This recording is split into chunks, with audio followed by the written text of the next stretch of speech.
Assalamualaikum warahmatullahi wabarakatuh. Perkenalkan, nama saya Ajang Adesobar.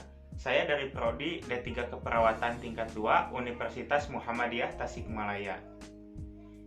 Dalam video kali ini, saya akan membuat video promkes atau penyuluhan kesehatan untuk memenuhi tugas KMB 2 dengan dosen pengampu Ibu Aida Sri Rahmawati, Magister Keperawatan.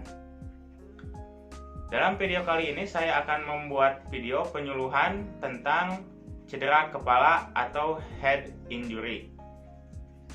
Nah, langsung saja kita saksikan videonya. Assalamualaikum Bapak. Perkenalkan, saya perawat Ajang Adesobar. Bapak bisa panggil saya Ajang.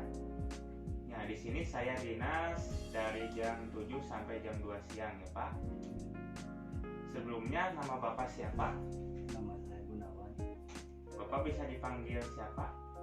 Gunawan saja. Oh ya, baik. Sesuai kesepakatan sebelumnya ya Pak, jadi sekarang akan diadakan promkes atau promosi kesehatan tentang penyakit Bapak, yaitu cedera kepala. Untuk waktunya itu 15 menit. Sebentar ya Pak, apakah Bapak bersedia? Baik. Sebelum saya menjelaskan ke materi ya Pak, saya ingin menanyakan dulu, apa itu cedera kepala Pak?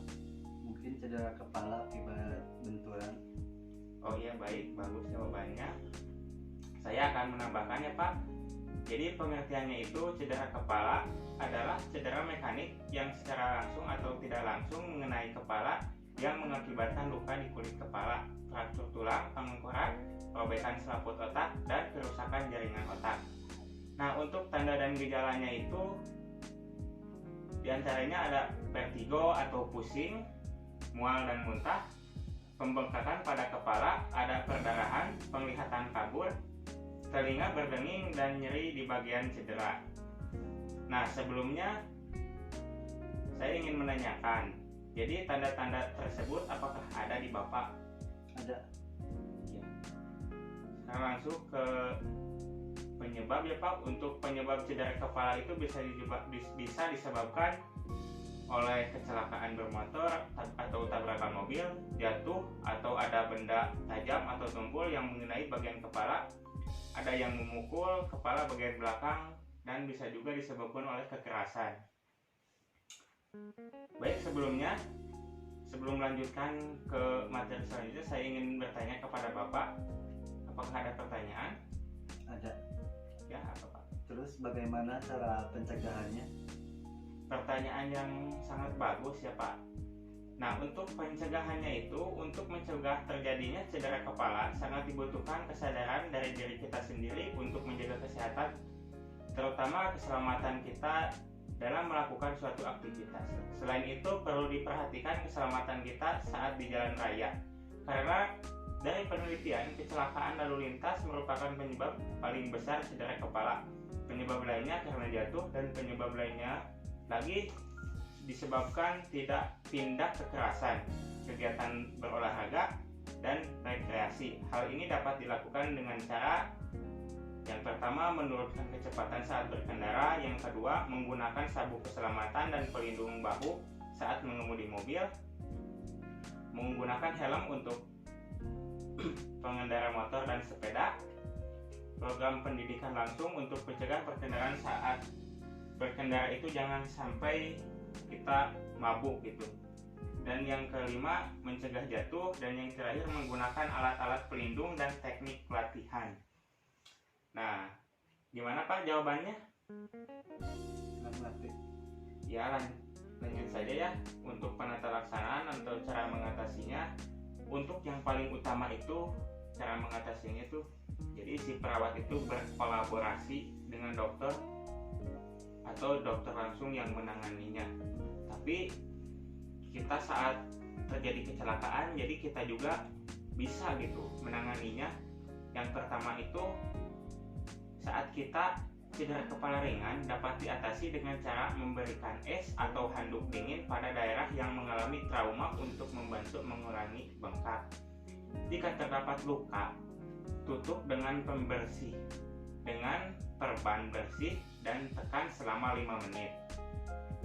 Luka robek di kepala sering berdarah banyak. Jika terjadi cedera kepala berat, maka segera bawa ke rumah sakit untuk mendapatkan pengobatan dan perawatan dan mencegah timbulnya komplikasi klinis lainnya. Baik Pak, jadi saya sudah jelaskan yang pertama dari pengertian sampai cara mengatasinya. Sekarang saya balik bertanya ya, tadi Bapak menanyakan ke saya, sekarang saya menanyakan ke Bapak, apakah Bapak mengerti atau tidaknya.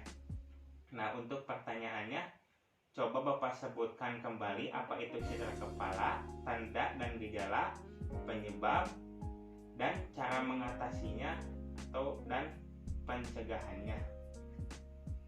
Untuk pengertian cedera kepala yaitu mengakibatkan luka di kulit kepala dan kerusakan jaringan otak.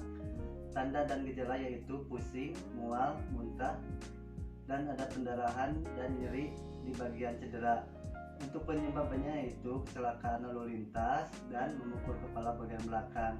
Untuk pencegahannya, menurunkan kecepatan saat berkendara, menggunakan sabuk keselamatan, dan menggunakan helm saat mengendarai motor dan sepeda. Dan pencegahannya dari jatuh yaitu cara mengatasinya. Untuk cedera kepala ringan bisa memberikan es pada daerah yang mengalami trauma, membantu mengurangi bengkak.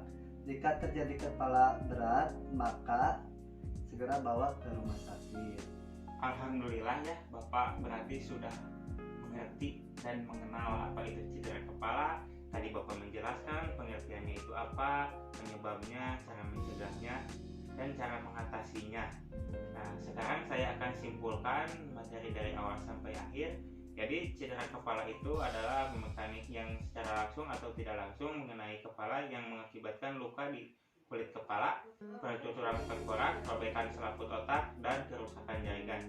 Untuk tanda dan gejalanya yaitu bisa vertigo, pusing, mual dan muntah, pembengkakan pada kepala, ada perdarahan, penglihatan kabur, telinga berdenging, dan nyeri di bagian cedera. Untuk tadi penyebab, nah sekarang pencegahannya, menurunkan kecepatan saat berkendara, menggunakan sabuk keselamatan dan pelindung bahu saat mengemudi mobil, menggunakan helm untuk pengendara motor dan sepeda, program pendidikan langsung untuk mencegah berkendara sambil mabuk, dan menggunakan alat-alat pelindung dan teknik latihan. Nah, untuk mengatasinya pada cedera kepala ringan dapat diatasi dengan cara memberikan es atau handuk dingin pada daerah yang mengalami trauma untuk membantu mengurangi bengkak. Jika terdapat luka, tutup dengan perban yang bersih dan tekan selama 5 menit. Jika lukanya parah, segera bawa ke rumah sakit. Jadi dicukupkan sekian ya Pak untuk penyuluhannya atau promosi kesehatannya. Alhamdulillah kegiatannya dari awal sampai akhir berjalan dengan lancar. Terima kasih atas perhatiannya Bapak. Saya mohon izin pamit ya untuk ke pasien yang lainnya. Wassalamualaikum warahmatullahi wabarakatuh.